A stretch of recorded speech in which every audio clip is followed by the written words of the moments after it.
Hello my viewers, कैसे हैं आप सब। Welcome back to my channel. I hope आप सब अच्छे होंगे। यहाँ पर मैं करवा रही हूँ CTET pedagogy upper and primary दोनों लेवल्स के लिए। अगर आप मेरे चैनल पर नए हैं और आपने अब तक मेरी कोई क्लास नहीं देखी है तो चैनल पर जाइएगा, सब्सक्राइब कीजिए और प्लेलिस्ट में आप मेरी क्लासेस देख सकते हैं। मैं करवाती हूँ यहाँ पर maths, pedagogy and EBS, English and Hindi, all subject upper and primary दोनों लेवल के लिए। तो मेरे साथ बने रहिएगा और सीटेट में अच्छा स्कोर गेन करने के लिए चलिए आइए करते हैं अपनी क्लास का पहला क्वेश्चन। देख लेते हैं क्वेश्चन नंबर 1 में क्या कह रहे हैं।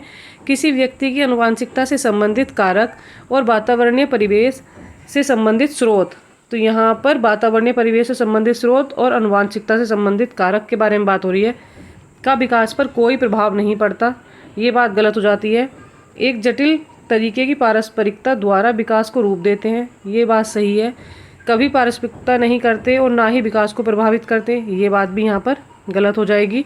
विकास पर बहुत ही कम प्रभाव डालते हैं, तो ये बात भी गलत हो जाएगी। तो जो सबसे सुटेबल और राइट आंसर हो जाएगा वो हो जाएगा हमारा ऑप्शन नंबर बी, एक जटिल तरीके की पारस्परिकता द्वारा विकास को रूप देते हैं। तो ये बिल्कुल सबसे सुटेबल आंसर है। मनोवैज्ञानिक मानते हैं कि आनुवांशिकता और वातावरणीय परिवेश जो है बच्चे के विकास पर पूर्ण प्रभाव डालते हैं। चलिए आते हैं क्वेश्चन नंबर 2 पर। क्वेश्चन नंबर 2 में देख लेते हैं। क्वेश्चन नंबर 2 में दिया हुआ है, एक बालक अपना प्रारंभिक समाजीकरण का पाठ से पाता है। बालक अपना प्रारंभिक समाजीकरण का पाठ किससे पाता है, हमें ये बताना है। तो यहाँ पर ऑप्शन दिए हुए हैं विद्यालय, बी में दिया हुआ मीडिया, सी में दिया हुआ माता पिता और डी में दिया हुआ अखबार। तो यहाँ पर जो सबसे सुटेबल राइट आंसर हो जाएगा वो हो जाएगा हमारा ऑप्शन नंबर सी। बच्चा अपना प्राथमिकरण, प्रारंभिक की बात हो रही है, फर्स्ट लेसन की बात हो रही है। तो बोला भी जाता है कि बच्चे की प्रथम पाठशाला उसकी माँ होती है और यहाँ पर माता पिता दोनों की बात हो रही है। तो ऑप्शन नंबर सी हो जाएगा यहाँ पर करेक्ट। क्योंकि बच्चा सबसे पहले जब जन्म लेता है तो किसको जानता है, वो अपने माता पिता को ही जानता है। जब धीरे धीरे बड़ा होता है तो पास पड़ोस को जानता है, फिर विद्यालय जाना सीखता है। तो ये सब चीज़ें बात की हो जाती हैं, द्वितीयक हो जाती हैं, प्रथम में माता पिता आ जाते हैं। चलिए क्वेश्चन नंबर 3 पर जाते हैं। 3 में देख लेते हैं, वंचित समूह से संबंधित विद्यार्थियों के समायोजन। यहाँ पर बात हो रही है जो वंचित समूह से आते हैं बच्चे, उनका समायोजन निम्न में से क्या बाधा बन जाती है। विद्यार्थियों का सफल समायोजन करते हैं तो उनमें क्या बाधा आती है। सांस्कृतिक और धार्मिक विविधता का समारोह बाधा पैदा करता है। ऑप्शन देख लेते हैं बी, उनके सामाजिक समूह से संबंधित प्रेरणा स्रोतों की अभिस्वीकृति। जिस समाज से वो आ रहे हैं, जिस समूह से वो आ रहे हैं, उनके जो प्रेरणा स्रोत हैं उनको अभिस्वीकृत किया जाता है, ये गलत हो जाएगा। यहाँ पर दिया है विभिन्न प्रथाओं के अंतरों को प्रकाशित करना और उनके पदानुक्रमिकता के को स्थापित करने की बात हो रही है। यहाँ पर उनमें जो पदानुक्रमता होती है उसको स्थापित करने की बात हो रही है। जैसे बच्चा किसी समाज से आ रहा है, मान लीजिए जनजातीय क्षेत्र से बच्चा आ रहा है, एक साझी राष्ट्रीय अस्मिता, मनोगत बल, सम्मतता को बढ़ावा देना। तो यहाँ पर जो सबसे राइट आंसर हो जाएगा वो हो जाएगा हमारा ऑप्शन नंबर सी। बच्चा मान लीजिए किसी ऐसे क्षेत्र से आ रहा है, जैसे जनजातीय क्षेत्र से आ रहा है और वहाँ की प्रथाएं अलग हैं, वहाँ की परंपराएं अलग हैं, और बच्चा आता है एक सामान्य समाज में, वहाँ की परंपराएं अलग हैं। उनके अंतर जो होते हैं, उनके अंतरों की बात हो रही है यहाँ पर। अंतरों को ख़त्म करना उनके, और उनको एक साथ में लाना। बच्चे का जो मतलब विकास है उसको एक साथ समावेशित करना, सामान्य बच्चों के साथ उसको पढ़ाना। वो क्या हो जाता है, कहीं ना कहीं उसकी जो संस्कृति है वो बाधा बन जाती है। जिस समाज से वो आ रहे हैं तो वो एक बाधा का ही काम करते हैं। चलिए आते हैं क्वेश्चन नंबर 4 पर। 4 में दिया हुआ है, अधिगम कठिनाई महसूस करने वाले। अगर यहाँ पर विद्यार्थी है और वो अधिगम में कठिनाई महसूस करता है, उसके बारे में बात हो रही है।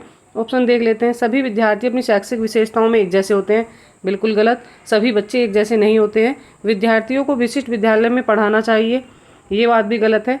ऐसा नहीं होता है कि सभी के पेरेंट्स इतने एबल हों कि सभी बच्चों को एक ही स्कूल में पढ़ाएं, सभी को अच्छे इंग्लिश मीडियम में, अच्छी एजुकेशन वाले अच्छे स्कूलों में पढ़ाया जा सके, ऐसा संभव नहीं है। विद्यार्थी हमेशा अति क्रियाशील होते हैं। बच्चे बहुत ज़्यादा क्रियाशील होते हैं, सब बच्चे एक जैसे होते हैं ऐसा नहीं है। कुछ बच्चे अधिक क्रियाशील होते हैं, कुछ कम होते हैं। ऑप्शन डी में देख लेते हैं। डी में क्या दिया हुआ है, विद्यार्थी अपनी शैक्षिक सामर्थ्य और चुनौतियों में अलग अलग हो सकते हैं।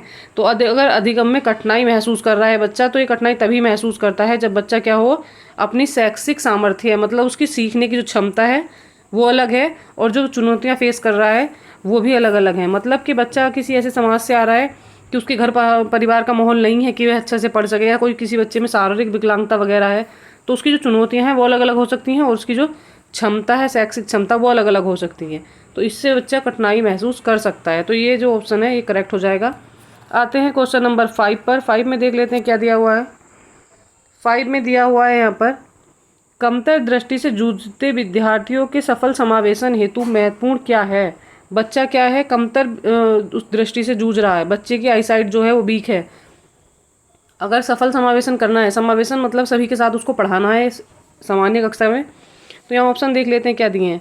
कक्षा में उपयुक्त सहायक उपकरण मौजूद हों, इन विद्यार्थियों का पृथक्करण किया जाए, इन विद्यार्थियों को कहीं अलग लेकर जाया जाए, दूसरी कक्षा में पढ़ाया जाए, बोर्ड से काफ़ी दूर उनकी सीट स्थित कर जाए। एक तो बच्चे को पहले ही देखने में प्रॉब्लम हो रही है और उसको बोर्ड से दूर बैठा देंगे तो वैसे ही नहीं देख पाएगा। तो ये जो दोनों ऑप्शन है गलत हो जाएंगे। देख लेते हैं ऑप्शन 4 क्या कह रहा है।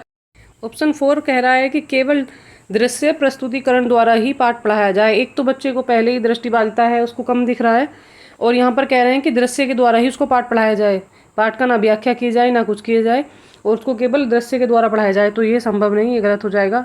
चलिए आते हैं राइट आंसर पर। तो क्वेश्चन नंबर 5 में जो सबसे राइट आंसर हो जाएगा हमारा और सुटेबल आंसर है, तो यहाँ पर हो जाएगा ये, कक्षा में उपयुक्त सहायक उपकरण मौजूद हों।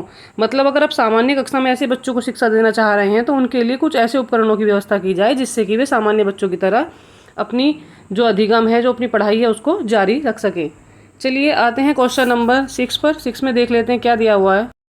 क्वेश्चन नंबर 6 में दिया हुआ है, अवधान न्यूनता अति सक्रियशीलता विकार ADHD से जूझते विद्यार्थी के बारे में निम्न में से क्या सही है। हमें बताना है ADHD क्या होता है। ADHD की फुल फॉर्म होती है attention deficit hyper activity disorder. यहाँ पर होता है, ये बच्चे को एक विकार होता है। इसमें क्या होता है, ये होता है ध्यान में कमी वाला विकार। यहाँ पर डिसऑर्डर की बात हो रही है तो ये होता है ध्यान में कमी। इस जो विकार में होती है, ध्यान में कमी होती है। बच्चे कैसे होते हैं, इसमें उनके ध्यान में तो कमी होती है पर वो क्या होते हैं, आवेगशीलता होती है उनके अंतर्गत। ऑप्शन देख लेते हैं पहले क्या दिया हुआ है। A, आवेगशीलता में निरंतर स्वरूप दर्शाते हैं। B, वे काफ़ी देर तक निर्धारित सीट पर बैठ सकते हैं, ये गलत बात हो जाएगी। उनमें सभी को सुनने की सहनशीलता होती है, ये गलत है। वे अपनी क्रियाओं को व्यवस्थित रूप से करते हैं, ये बात भी यहाँ पर गलत है। ऐसे बच्चे जो होते हैं, ऑप्शन नंबर A करेक्ट हो जाएगा। वे आवेगशीलता को निरंतर स्वरूप को दर्शाते रहते हैं, मतलब मोजी टाइप होते हैं वो बच्चे। वो अपनी मनमर्जी कुछ भी काम करते हैं। कभी वह उनका मन करता है कुछ काम करने का करता है, कभी करता है कि वे खेलना चाहते हैं, कभी भी पढ़ना चाहते हैं। तो ऐसे बच्चे होते हैं जिनमें ADHD के लक्षण देखे जाते हैं। और ऐसे लक्षण क्यों होते हैं बच्चे में, ये बच्चे में लक्षण जो आते हैं ध्यान में कमी वाले और अति क्रियाशीलता वाले, ये परिवार से आते हैं। बच्चे पर घर के तनाव का असर पड़ता है और उसको दर्शाया जाता है, बार बार बताया जाता है कि वे पढ़ाई करें, उस पर पढ़ाई पर अधिक जोर दिया जाता है। इसकी वजह से क्या होता है, बच्चे में ये वाला विकार उत्पन्न हो जाता है। चलिए आते हैं नेक्स्ट क्वेश्चन पर। क्वेश्चन नंबर है 7। क्वेश्चन 7 में दिया हुआ है, निम्न में से कौन सी युक्ति प्रतिभाशाली विद्यार्थियों की ज़रूरतों को पूरा करने की एक प्रभावी रणनीति हो सकती है। क्वेश्चन नंबर 7 में देख लेते हैं, निम्न में से कौन सी युक्ति प्रतिभाशाली विद्यार्थी की ज़रूरतों को पूरा करने की एक प्रभावी रणनीति है। प्रभावी रणनीति इनमें से कौन सी हो सकती है।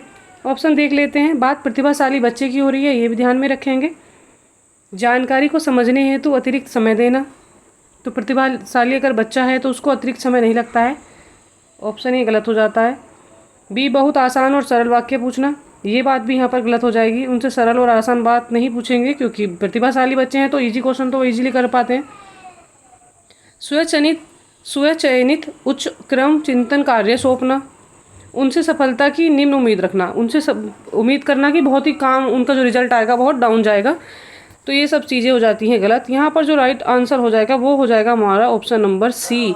अगर चिंतनशील और प्रतिभाशाली बच्चा है तो वह कैसा करेगा, स्वचयनित उच्च क्रम वाले चिंतन कार्य उनको सौंपने चाहिए जिसमें बच्चे को खुद से ही सोचने का ऐसा अवसर मिले कि वो सोचे, उसके बारे में अधिक से अधिक चिंतन करे, उनके समस्या समाधान को करे, ऐसे कार्य को करे जिसमें उसका रुचि उसको मिलती हो। चलिए आते हैं नेक्स्ट क्वेश्चन पर। क्वेश्चन नंबर 8 है, इसमें ऑप्शन C राइट हो जाएगा। 8 को देख लेते हैं क्या कह रहे हैं। गैर जन्मजात अधिगम जैसे कि बांसुरी बजाना, शतरंज खेलना सीखने के लिए। कोई बच्चा है, ये गैर जन्मजात गुण होते हैं जैसे कि बांसुरी बजाना सीखना हो, शतरंज खेलना हो, तो इसके लिए बच्चे को क्या करना पड़ेगा, किसी तरह के बाह्य निर्देशन और आंतरिक अभिप्रेरणा की ज़रूरत है।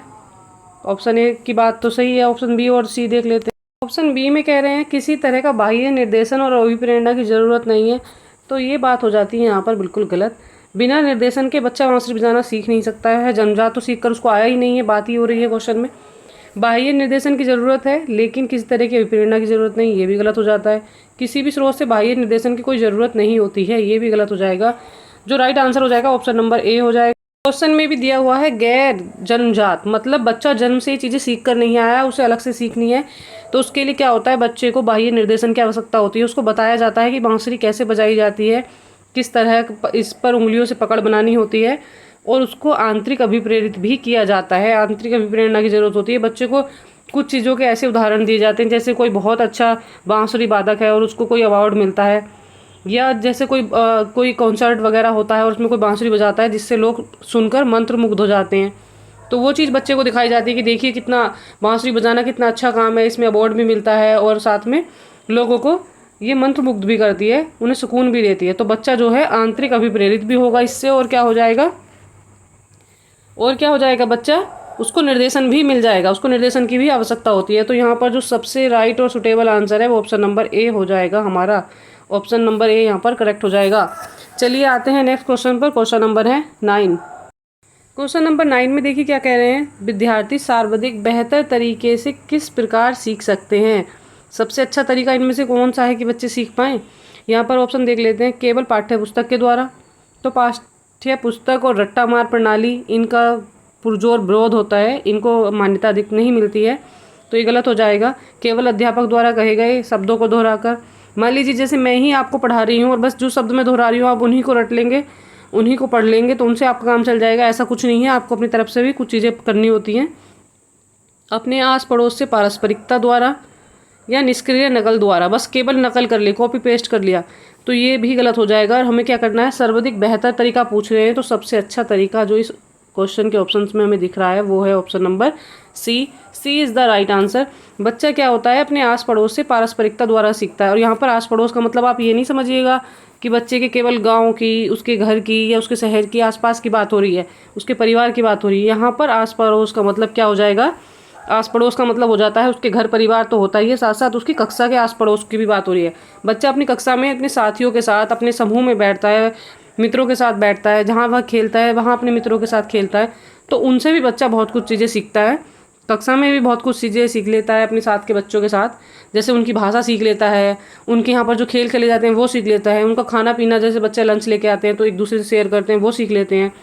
तो बहुत सारी चीज़, अगर बच्चे को कुछ चीज़ें समझ नहीं आ रही हैं तो दूसरा बच्चा बताता है उसको, तो उसको समझ आ जाता है। एक दूसरे से बातें करके बच्चे अच्छी चीज़ें सीख जाते हैं। यहाँ आस पड़ोस का मतलब होता है बच्चे के इर्द गिर्द वाला वातावरण, जिसमें जो लोग उपस्थित हैं बच्चा उनसे सीख लेता है। चलिए आते हैं क्वेश्चन नंबर 10 में। 10 को देख लेते हैं।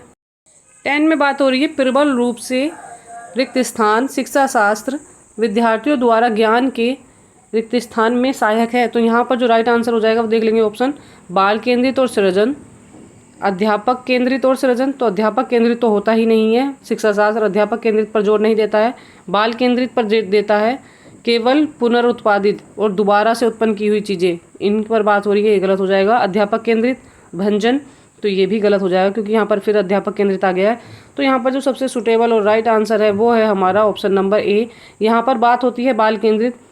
ऑप्शन में रखकर भी देख लेते हैं क्या क्या आ जाएंगे, क्वेश्चन में फिल करते हैं इसको। प्रबल रूप से बाल केंद्रित शिक्षा शास्त्र विद्यार्थियों द्वारा ज्ञान के सृजन में सहायक है। तो सुटेबल जो ऑप्शन बैठता है वो बैठता है ए। चलिए आते हैं नेक्स्ट क्वेश्चन पर। Question number 11। क्वेश्चन नंबर 11 किस तरह की बातें कर रहा है देख लेते हैं। 11 में बात हो रही है निम्न में से कौन सा प्रकार विद्यार्थियों की अधिगम प्रक्रिया में संलग्नता में बाधक बन जाता है। विद्यार्थी क्या कर रहे हैं, सीख रहे हैं और उसमें संलग्नता है, मतलब लगे हुए हैं कंटिन्यूअसली, और उसमें बाधक क्या बन जाता है ये बात हो रही है। ऑप्शन देख लेते हैं। विद्यार्थियों जीवन से आधारित कार्य देना, जीवन से आधारित कार्य विद्यार्थियों को देना, विद्यार्थियों की रुचि आधारित कार्य देना, ऐसे कार्य देना जो विद्यार्थियों के लिए बहुत आसान हो, ऐसे कार्य देना जो विद्यार्थियों के विचारों को महत्व दे। महत्व दे सही है, रुचि के अनुरूप कार्य दे वो भी सही है, और जीवन आधारित मतलब बच्चा दैनिक जीवन में जो चीज़ें देखता है करता है उस पर आधारित कार्य हों, तो ये चीज़ें बाधा नहीं बनेंगी। यहाँ पर जो राइट आंसर हो जाएगा वो हो जाएगा हमारा ऑप्शन नंबर सी हो जाएगा। यहाँ पर हमें निगेटिव बात ढूंढनी है, यहाँ पर बाधक बन जाता है। और बाधक कब बनेगा, जब हम बच्चे को बहुत ज़्यादा आसान काम दे देंगे तो बच्चा क्या करेगा, वो संलग्नता नहीं रहेगी, उसको ज़्यादा टाइम उसमें लगा नहीं रहेगा, कंटिन्यूसली उसको सीखता नहीं रहेगा उस प्रक्रिया को। ऐसे कार्य जो ईजी होते हैं बच्चा ईजिली उसको ख़त्म कर लेगा और उसको फिर वो क्या हो जाएगा, फ्री हो जाएगा, फिर आगे वो उसमें संलग्नता नहीं रहेगी। तो ये चीज़ें अधिगम में बाधक हो जाती हैं। चलिए आते हैं नेक्स्ट क्वेश्चन पर। क्वेश्चन नंबर है यहाँ पर 12। अधिगम किस प्रकार का होना चाहिए? अर्थपूर्ण होना चाहिए, संदर्भित और अर्थहीन होना चाहिए। अर्थहीन का तो मतलब ही नहीं बनता है, तो क्वेश्चन गलत हो जाएगा। अर्थपूर्ण और असंदर्भित होना चाहिए। अर्थपूर्ण तो होना चाहिए पर संदर्भ भी होना चाहिए, तो ये भी गलत हो जाएगा। संदर्भित और अर्थहीन, तो अर्थहीन होना नहीं चाहिए, अर्थपूर्ण होना चाहिए, तो ये डी भी गलत हो जाएगा। यहाँ पर जो राइट आंसर हो जाएगा वो हो जाएगा हमारा ऑप्शन नंबर ए, अर्थपूर्ण होना चाहिए और संदर्भित होना चाहिए। अधिगम इस प्रकार का होना चाहिए। चलिए आते हैं नेक्स्ट क्वेश्चन पर। क्वेश्चन नंबर देख लेते हैं 13। 13 में क्या दिया हुआ है? हालांकि समस्या समाधान प्रक्रिया में अक्सर हम चरणों पर फेरबदल करते हैं, फिर भी औसतन रूप से समस्या समाधान की प्रक्रिया का पहला चरण क्या होता है? अगर समस्या समाधान कर रहे हैं हम तो सबसे पहले हम उसमें क्या नोटिस करते हैं, क्या चीज़ें हम उसमें देखते हैं?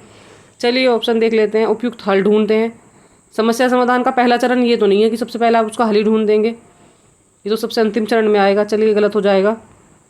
समस्या का प्रस्तुतिकरण करेंगे, हम समस्या का प्रस्तुतिकरण करेंगे कि समस्या ये है, ये ऐसे कर रही है, तो वो चीज़ें गलत हो जाएंगी। समस्या की पहचान करेंगे, ये कुछ सही लग रहा है। देख लेते हैं ऑप्शन डी क्या कह रहा है।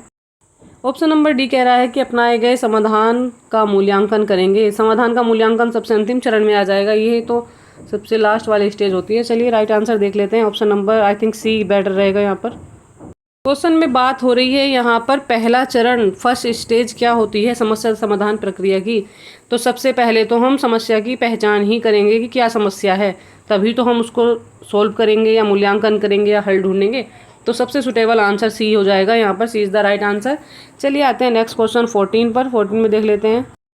औपचारिक शिक्षा में प्रवेश करने से पूर्व ही बच्चे अपने आस पड़ोस के बारे में, जैसे कि उन वस्तुओं और घटनाओं के बारे में जिनसे वे समागम करते हैं, एक संपन्न समझ विकसित कर लेते हैं। बच्चे क्या करते हैं, उनके आसपास कोई घटना घटित हो रही है, कोई बात हो रही है अपने आस पड़ोस में, तो बच्चे उसके बारे में अपनी एक समझ बना लेते हैं, जिसको स्कीमा भी बोला जाता है। पियाजे ने इसको स्कीमा नाम दिया है। एक अध्यापिका को उनकी इस तरह की समझ को क्या करना चाहिए? तो यहाँ पर बात हो रही है अध्यापिका क्या करना चाहिए। ऑप्शन देख लेते हैं। पूरी तरह नकार देना चाहिए, ये बात तो गलत है। बी, मानकीकृत पाठ्यक्रम से बदलने के प्रयास करने चाहिए। जैसा किताबों में लिखा होता है उनको वैसा ही बताना चाहिए। ऐसा नहीं है जो चीज़ें बिल्कुल किताबों में हूबहू लिखी होती हैं तो बच्चे अपने आस पड़ोस में अपनी व्यावहारिक दैनिक जीवन में वही चीज़ें देखते हैं, थोड़ा बहुत उनमें डिफरेंस होता है, चीज़ें बदल कर भी उसको दिख जाती हैं, तो ये गलत हो जाएगा। ऑप्शन देख लेते हैं नेक्स्ट क्या दिया हुआ है। ऑप्शन सी दिया हुआ है, उनके ज्ञान को अग्रसर करने के लिए महत्वपूर्ण समझना चाहिए कि जो उन्होंने बातें सीखी हैं, जो उन्हें पता लगा है अपने आस पड़ोस से, जो घटनाओं को देखकर उन्हें अपने मन में बात विचार बनाए हैं, तो वो सही है और उसको आगे बढ़ाने के लिए उन्हें समझा देना चाहिए कि कैसे क्या हो सकता है। डी में देख लेते हैं। अधिगम के लिए दोषपूर्ण महत्वहीन मानना चाहिए। ऐसा नहीं है, महत्वहीन और दोषपूर्ण नहीं मानना चाहिए। बच्चा अपने आसपास से ही ज़्यादा सीखता है और आसपास की चीज़ों को देख समझ कर ही वह अपनी कक्षा में उसको अप्लाई करता है, उन चीज़ों को जोड़ता है आपस में, तो ज़्यादा सीख पाता है। ऑप्शन नंबर सी करेक्ट हो जाएगा यहाँ पर, सी इज़ द राइट आंसर। ज्ञान को अग्रसर करना चाहिए जिससे बच्चा अपने व्यावहारिक जो दैनिक जीवन में घटनाएं घटित हो रही हैं उनसे कक्षा के ज्ञान को जोड़कर वो सीख सके। चलिए आते हैं नेक्स्ट क्वेश्चन पर 15 में देखिए क्या कह रहे हैं। 15 में कह रहे हैं शिक्षा का उद्देश्य विद्यार्थियों के लिए प्रेरित करना है। यहाँ पर रिक्त स्थान दिया हुआ है, विद्यार्थियों को किसके लिए प्रेरित करना होता है शिक्षा का उद्देश्य? तो यहाँ पर दिया हुआ है प्रतिस्पर्धा करवाना चाहते हैं बच्चों में, शिक्षा का उद्देश्य ये होता है, ये गलत हो जाएगा। कंठस्थ और स्मरण है, कंठस्थ करना, दोहराना, रट्टा मारना, मैं आपको बार बार बता रही हूँ कि ये चीज़ें बिल्कुल निगेटिव में आती हैं, तो ये बिल्कुल आंसर सही नहीं होते हैं। जहाँ पर भी ये शब्द आ जाते हैं वहाँ आंसर हमेशा गलत में ही माना जाता है इनको। स्वतंत्र चिंतन की बात हो रही है या निष्क्रिय और ज्ञान और पुनरुत्पादन की बात हो रही है। निष्क्रिय ज्ञान मतलब जिसमें क्रियाशीलता ना हो, अध्यापक केंद्रित हो, बच्चा अपने आप करके ना सीखे चीज़ें, तो ये बात भी यहाँ पर सही नहीं है। यहाँ पर जो सबसे सुटेबल और राइट आंसर है वो है ऑप्शन नंबर सी, स्वतंत्र चिंतन। बच्चा स्वतंत्र चिंतन करता है, शिक्षा उसको इसीलिए क्या करती है, प्रेरित करती है। उस शिक्षा का उद्देश्य ही यही है कि बच्चा स्वतंत्र चिंतन करे, खुद से सीखे, समझे और अपने ज्ञान का विकास करे। चलिए आज यहीं तक क्वेश्चन हम करवा रहे हैं। क्वेश्चन नंबर सी इसका राइट आंसर हो जाएगा। बताइए कैसी लगी आपको मेरी क्लास, और चैनल को लाइक कीजिएगा, सब्सक्राइब कीजिएगा और वीडियो के लिए मुझको मोटिवेट कीजिएगा। आपके सब्सक्रिप्शन से हमें मिलता है मोटिवेशन, तो करते रहिएगा हमें सब्सक्राइब चैनल को। और लाइक कीजिएगा, अधिक से अधिक प्यार दीजिएगा, जिससे मैं आपके लिए और से और वीडियो बना के लेके आऊँ, ताकि आपका सीटेट का एग्ज़ाम बहुत अच्छे मार्क्स के साथ आप क्वालिफाई कर सकें। चलिए, थैंक यू।